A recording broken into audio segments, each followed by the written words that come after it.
Hello, and welcome to the very first episode of the OneShot podcast. The OneCast, or the PodShot. Point is, I have a lot to talk about, because this is the first time I'm recording since beating Solstice Mode and completing the story, and editing that video, which had a pretty big impact.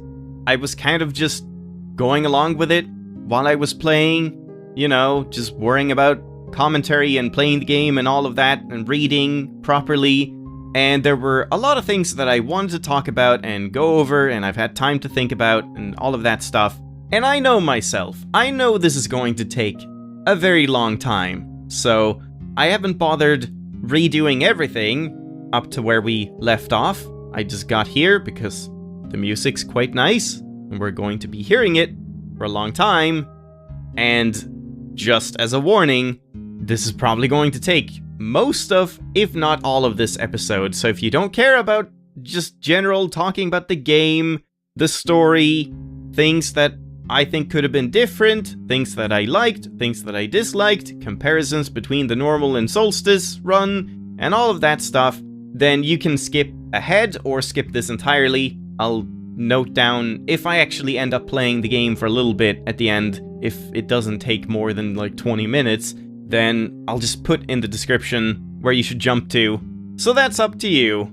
So before we get into what I think about Solstice and the story and the comparisons and all that, I just had this random idea when I was editing the not last episode, but the Solstice ending.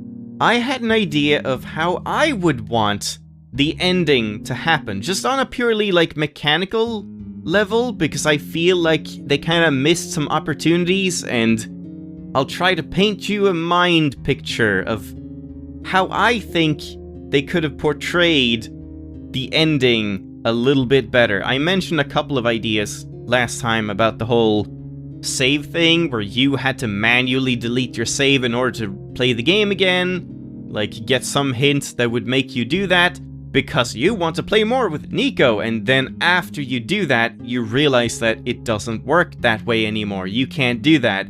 That would have been really fun. Maybe you could weave it into the whole Clover program, or something about the author, some images in your documents or whatever, or even have the game automatically delete your save for you after you already confirm that you want to do that somehow. But I don't know, this is irrelevant. I just wanted to mention the ending sequence where you're done with everything, you place the sun, Nico gets teleported into the very first room of the game, and then she walks out the door. And I think it's a little bit of a missed opportunity that, as I said, they didn't use the bed in that, because I feel like it's a bit weird that we basically got the Save Nico ending. That was the ending to Solstice Mode. I'm talking about purely just what happened gameplay-wise, how it was programmed, because all it was Nico walking down to a door, a light, and then walking off the main game screen and walking down your monitor. And then the game ends, without anything more. I kind of feel like, for me at least, it would have had a bigger impact if, number one, it was the bed. Because the bed is what you woke up in, it was the first thing you ever did. You got the first cutscene of Nico opening up her eyes and waking up in this world. You could have some kind of poetic closing thing where Nico goes to bed to fall asleep and wake up from this dream, but then say she's too anxious or excited or nervous to sleep or something, and you could have a little talking one-to-one during that, and then eventually Nico falls asleep. You could have the reverse of the first cutscene ever, where Nico, you see her eyes close because she's falling asleep, and then it goes back to the bed, and Nico should actually just fade out, just disappear from the bed, because when she just walks off the screen, again, that's exactly the same mechanical thing that happened in saving Nico in a normal run, which kind of takes away from some of the punch, the impact of it, because if you had Nico visibly just fade out, and then the screen like fade to white, it would really cement the fact that this is for real, this actually happened, and it's irreversible now. We actually did it, we completed it.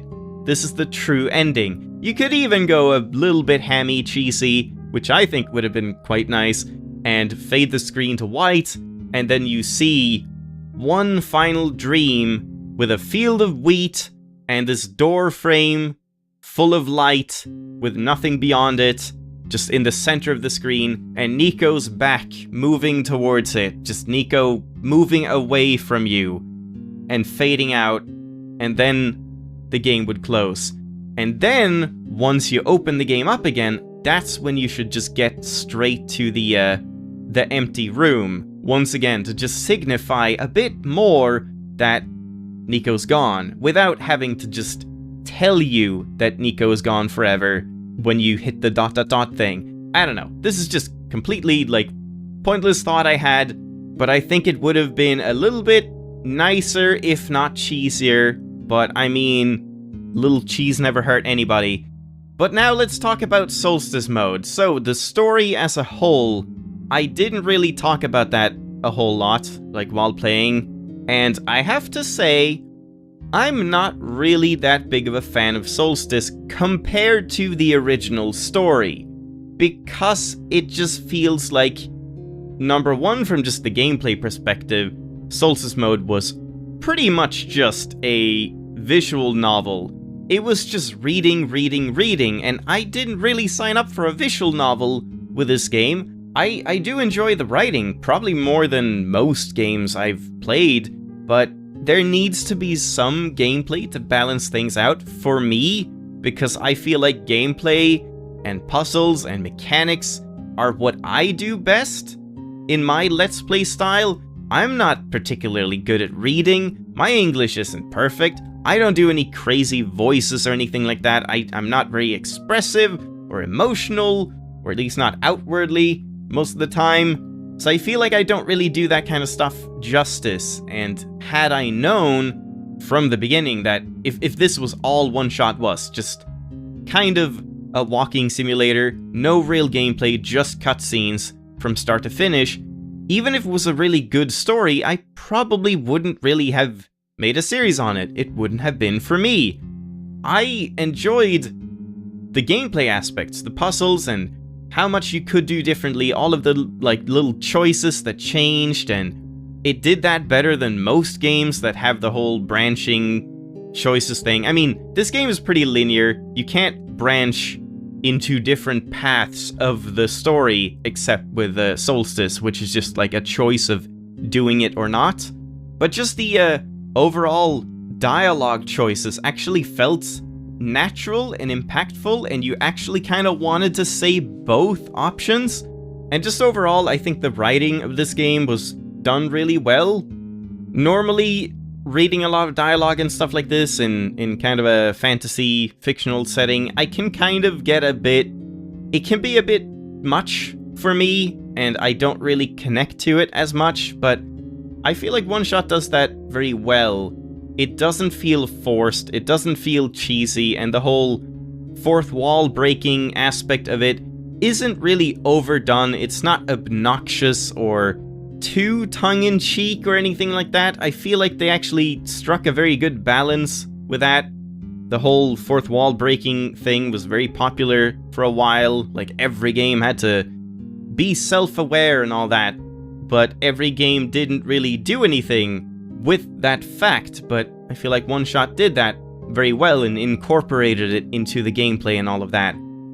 But when talking about the story itself of Solstice Mode, that's where it kind of loses me a little bit, because I do enjoy the dialogue and I enjoy the progression of Solstice, but at the same time, I feel like the original story, even though it was unfinished in a way, like you didn't get closure entirely, it was either the world is fucked and Nico is saved, or the world is saved but Nico has to stay here forever. I kind of like that as an ending, and I'm not saying that Solstice Mode should never have happened, but I it kind of tried to over-explain a lot of stuff to the point where it just opened up more holes. I thought the original playthrough was pretty believable and felt pretty complete to me. Yes, it had questions left open and holes and stuff, but you could kind of look past all of that.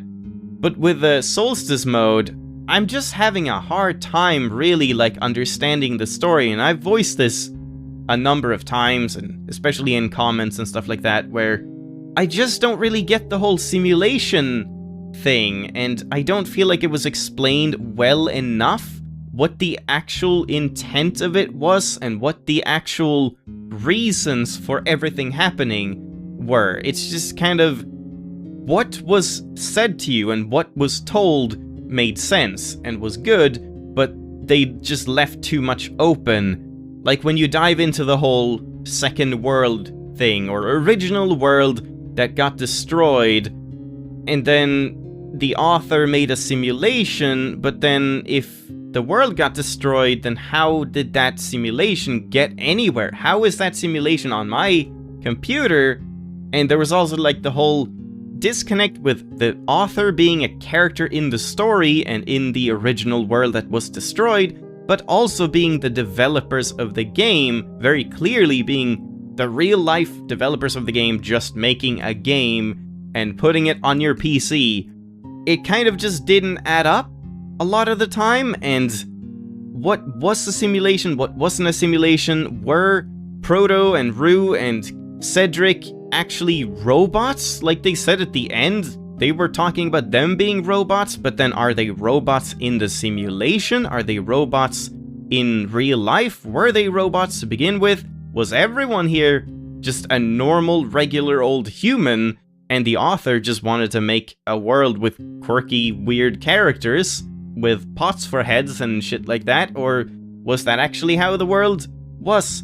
Nothing is really explained about that, and whether the simulation is actually the means of saving the world or just preserving the memory of it. Because I've heard some people mention that the author just wanted to share his world with other people. Like, here's what the world used to be like before it was destroyed, so that other people see it. But then, why did people really put their faith into him to save the world? Or did they? Maybe they didn't. Because they kind of talked about him trying to save everyone by putting them in the simulation, but then are they just copies of the people that he knew in real life, or are they actually the real life people that he somehow put into a simulation? Transferred their soul and their entire mind and all of that. Again, nothing is explained there. And I guess you're not really meant to think too hard on it, but as I said, it feels like there's more stuff that's just weird and harder to suspend my disbelief for in Solstice than there was in the original run. So just from a pure comparison standpoint, I prefer the original, both in terms of gameplay and in terms of the dialogue and in terms of the overall story and ending and scope of it. And another thing I wasn't too clear on is why are those three, Proto, Rue, and Cedric, the only ones that know they're in a simulation and stuff? Because if they were robots just like everyone else, they're just simulations too, then what's the difference? Why isn't everyone aware of what's happening? Oh, and yeah, of course, the whole narrative, I've ranted about that before, so I won't go into too much about that, but the whole, why did there need to be a narrative to begin with? If he just wanted to either save his world, there wouldn't need to be a narrative, or just show it off to other people, then adding a narrative wouldn't be genuine to what his world actually was. If he's just making the world, but then creating a fictional story to share with people, then the story will take precedence over the actual important part of the entire world being simulated for the sake of the future, or other dimensions, or whatever this is all about. So I guess that's kind of it on my thoughts. I mean, this turned into more of a rant about why I don't like Solstice, which is not really that's not the whole story. Again, I really did enjoy Solstice, and the dialogue was great. Like, there was never anything that felt out of place, just that it wasn't explained enough. And I really do enjoy this whole Nico is gone business, where we now have to keep playing the game without Nico, because Nico is already saved forever, instead of just being saved once. I also kind of feel like Solstice Mode didn't have quite as much to do in terms of alternative things you could try. As I said, I have my whole list of stuff I can potentially try and do in the game, and like probably 80% of it is from the original playthrough that I want to try again, and then I have a couple things in Solstice Mode, because there really wasn't all that much to do differently, again because it was so on rails and linear, and you didn't really have any choices whatsoever, almost no dialogue choices that weren't just, you have to press a button to advance it because there's only one choice. So I'm a bit torn on it all, but I did get very sentimental when editing the end of Solstice, because it really is a good idea, the whole like goodbye and feeling like you're actually doing something, like you actually managed to succeed with a mission and all of that, and closing the story arc for Nico, which is very nice. I like that a lot, and I'm sure I will very much miss this game once it's over. But well, that was very scatterbrained, and I don't know, I'm gonna edit that down, I guess, and I'm not sure how long it's actually gonna take. I don't feel like I really said much of value, but I just wanted to talk a little bit about the game and Solstice and all of that, as I've said. And, well, I don't really feel like there's much point to actually playing more today. Maybe I should just leave this as its own thing, and you can just skip it if you want. So I have been told, by the way, that I might want to consider doing a 4th playthrough after this one is done, if you keep playing. So I didn't even realize this until after I edited the last 2 episodes, that you probably can't do, and I even saw a thread somewhere on the Steam forums. I just took a look through the Steam forums because I figured now I can get spoiled and stuff, but I didn't really find much that was actually interesting to read, unfortunately. I'm sure it's there somewhere. But I noticed someone asking, how do I play Solstice Mode again? Which, if you could just play it with a simulation of Nico, then people wouldn't really ask that question, because if you've already played Solstice, then you know how to do it, so you would just play the game again, and then get into New Game Plus as Nico's shadow, as the world machine, and then just continue with Solstice Mode again. So I don't think that works. I don't think you can do Solstice Mode ever again, unless you do delete the psettings.dat file and just replay it completely, or just load an earlier backup, which I can do. But instead, the 4th playthrough could be New Game Plus, because there are apparently a couple of minor differences in New Game Plus, but I'm not really sure if it's worth it, I have to say. I already feel like this 3rd run is going to be a bit of a stretch. I don't think I'll have very much interesting stuff to comment on, and it might just feel like the series has to end at some point, and maybe doing every single possible thing and playing the game a million times is just gonna get a little bit tedious. But I'll see. I guess share your thoughts if you want to see more, but we'll see once we're closer to the end of the 3rd playthrough, because I'm not convinced. I might just call it off, but we'll see if there's still a lot of stuff that I would want to try out, and if I still don't feel like I'm burned out, or this is just way too boring and tedious at this point. But yeah, I guess I was right. This was just a podcast. I'll probably edit this down. I don't know how long it's gonna be, but I'll just leave this as its own little thing, and next time we'll just get back to actually playing the game. I'll get back to where I was, but I think before I do that, I do want to test a few minor things in Solstice Mode, like I mentioned, because we're not getting back there again, probably. So, minor tests next time, but then just continuing on with the game. So thanks for watching, or thanks for listening more accurately, if you actually did listen to all of this. Very pointless.